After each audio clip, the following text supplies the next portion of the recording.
자, 여러분 안녕하세요. 반갑습니다. 자, 지금 말입니다.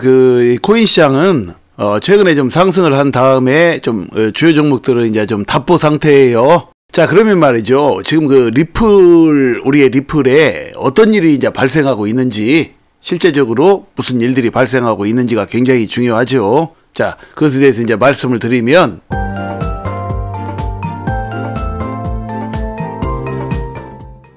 자, 보시면 이제 리플 CEO가 XRP ETF를 환영한다. 시장이 견고해질 것이다. 뭐 이렇게 말했다는 그런 내용의 이제 기사가 있어요. 자, 이게 이제 블룸버그 인터뷰한 그 내용이에요. 자, 보시면 리플 CEO가 리플 XRP를 기초 자산으로 하는 상장지수 펀드, 그러니까 ETF 출시에 열려 있다고 밝혔다. 자, 리플 CEO는 이제 20일 블룸버그 인터뷰에서 리플 XRP ETF는 분명히 환영할 만한 일이다라고 말했다고 그래요. 그러면서 이제 이 사회자가 블랙록 같은 자산운용사와 ETF 발행을 논의 중이냐라고 물어보니까 답변할 수 없다라고 말했다고 그래요. 그러면서 블랙록이 공개적으로 몇 가지를 언급한 것으로 안다라고 말했다고 그래요. 블랙록은 이제 세계 최대의 자산운용 업체죠. 자, 그런데 현재 미국 시장에는 이제 리플 XRP ETF가 없어요. 그런데 유럽 시장에는 있죠. 코인 쉐어즈라든지 21 쉐어즈라든지 이런 자산운용 업체들이 리플 XRP에 이제 ETF를 제공하고 있어요. 자, 그러면서 이제 리플 CEO가 다양한 토큰 ETF를 기대한다라고 하면서 ETF 바스켓이 위험을 더욱 분산시킬 수 있다라고 말했다고 그래요. 다만 출시 예상 시기에 대해서는 예측할 수 없다라고 얘기했대요.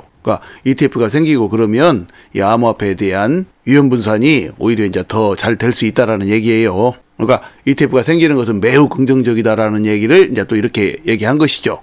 출시 예상 시기, 그러니까 리플 XRP의 이제 출시 예상 시기에 대해서는 예측할 수 없다라고 말하겠죠. 당연히 설령 다 당장 며칠 뒤에 나올 것이라고 다 미리 다 얘기가 됐다고 해도 그래도 이제 공식적인 자리에서 얘기할 수는 없는 일이죠. 자, 그러나 실제로 우리가 알 수는 없어요. 리플 현물 ETF가 언제 승인이 되고 언제 실행이 될지는요. 자, 그래서 이 갈링하우스는 이 비트코인 현물 ETF의 승인에 대해서는 SEC가 소송 이후에야 승인한 것은 슬픈 현실이다라고 지적했다고 그래요.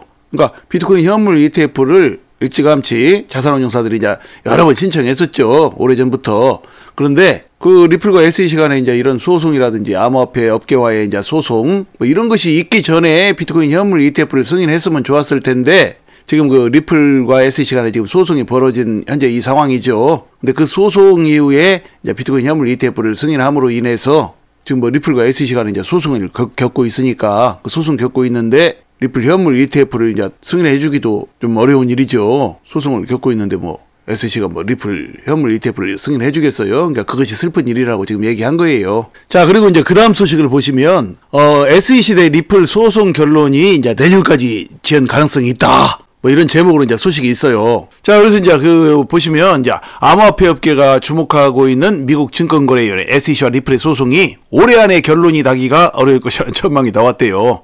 투자자들은 이게 섬뜩한 내용이죠. 이게 지금 리플 소송 결론이 조만간 4월까지는 나오지 않을까. 이렇게들 생각을 하고 있죠. 그런데 내년까지 지연 가능성이 있다면 굉장히 실망스러운 내용이겠죠. 그러니까 20일 현지 시간 외신들에 따르면 리플 커뮤니티의 유명 멤버인 애슐리 프로스퍼라는 사람이 현재 양측 소송 진행 상황을 바탕으로 최종 판결의 지연 가능성을 제기했대요. 그러니까 리플 커뮤니티 멤버 중에서 좀 말빨이 좀 있는 사람인가 봐요. 이 사람이 이제 그렇게 얘기했는데 이게 이제 기사로 나온 거예요. 자, 이 프로스퍼라는 사람은 리플과 SEC 간에 조만간 이제 예정된 증거 조사 절차에 초점을 맞춰서 현재 소송 단계를 설명했대요. 자, 그러니까 이 사람은 리플이 이제 최근에 재무제표 제출에 반대를 했었죠. 리플 회사에서 SEC가 이제 재무제표를 제출해라 기관에다 판매한 거. 근데 그게 이제 반대했는데 법원에서 명령했어요. 빨리 제출해라 그랬죠. 자, 그래서 이제 증거조사 개시 시점이 연기된 후에 이 법원의 판결, 빨리 제출해라 한 법원의 판결에 따라서 이 관련 문서, 그러니까 리플이 제출해야 할 이 관련 문서가 3월 13일에나 공개될 예정이다 그랬어요. 좀 더 늦어졌죠. 원래 이제 2월 달에 공개됐어야 맞은데. 자, 그래서 지금까지 리플 대 SEC의 소송에서 XRP의 프로그램 판매에 대한 판결, 그러니까 프로그램 판매에 대한 판결이라면 이 거래소에서 판매한 거, 그거 얘기하는 거예요. 그에 대해서 거래소에서 판매한 것은 증권이 아니라고 토레스 판사가 작년 7월 13일 날 얘기했죠. 그리고 또 코인의 그 비증권 분류 등 소송의 특정 측면에서 리플의 승리는 중요한 이정표로 여겨져 왔다 그랬어요. 방금 말씀드렸듯이 이제 작년 7월 13일 날 토레스 판사가 7월 13일 날 리플 XRP가 이제 거래소에서 판매된 것은 이제 증권이 아니라고 했으니까요. 그래서 이제 그게 굉장히 리플에게 이제 유리한 것으로 여겨져 왔죠.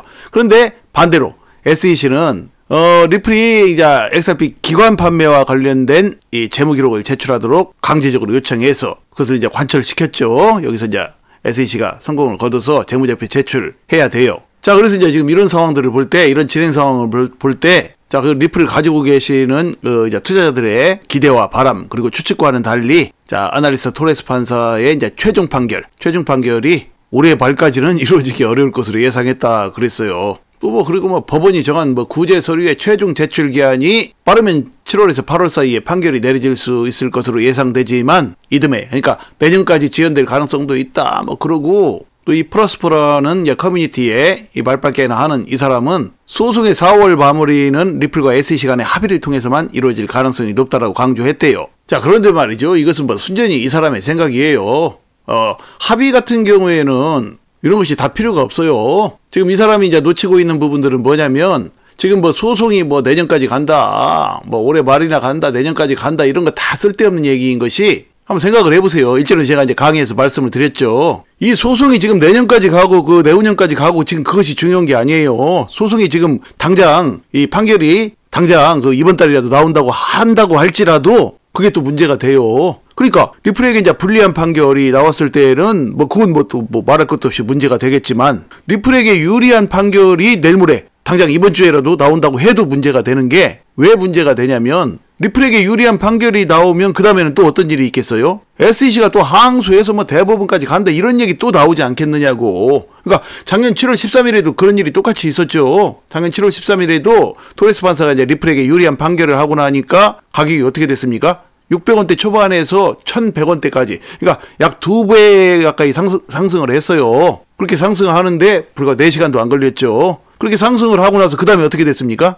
바로 또 SEC가 항소를 합네 어쩌네 이런 얘기 나오면서 이제 불안불안하고 하다가 지금 가격이 여기까지 온 거예요. 얼마 전에는 또 600원대까지 떨어졌었죠. 1100원대 넘었다가 600 얼마대까지 떨어져서 줄기차게 떨어져갖고 지금 여기까지 온 거예요. 그러면 당연히 이번에도 만약에 내일 모레 이제 리플에게 좋은 판결이 나온다고 할지라도 또 SEC가 무슨 항소를 한다느니 대법원까지 간다느니 이 얘기가 나오면 잠시 올랐다가 다시금 또 리플은 지지부진하게 되지 않겠느냐는 얘기죠. 그렇기 때문에요, 지금 여기서 이 사람이 말한 이런 얘기들은요 다 쓸데없는 얘기들인 거예요. 지금 우리는 말이죠, 이 소송 판결에서 리플에게 이제 유리한 결과가 나올 것을 그걸 기대해봤자예요. 그걸 기대해봤자 리플의 장기적인 플랜에는 별 도움이 안 된다라는 것이 저의 관점이에요. 그러나 그래도 이제 내일 모레 리플이 좋은 판결을 받게 되면, 그래도 이제 작년 7월 13일에 이어서 연달아서 좋은 판결을 받았기 때문에 조금 나을 수는 있겠죠. 그러나 그보다 더 좋은 것은 말이죠, 리플과 SEC 간에 합의하는 거예요. 합의는 결과가 언제 나올지 알 수가 없어요. 당장 오늘이라도 나올 수 있고 내일이라도 나올 수 있고,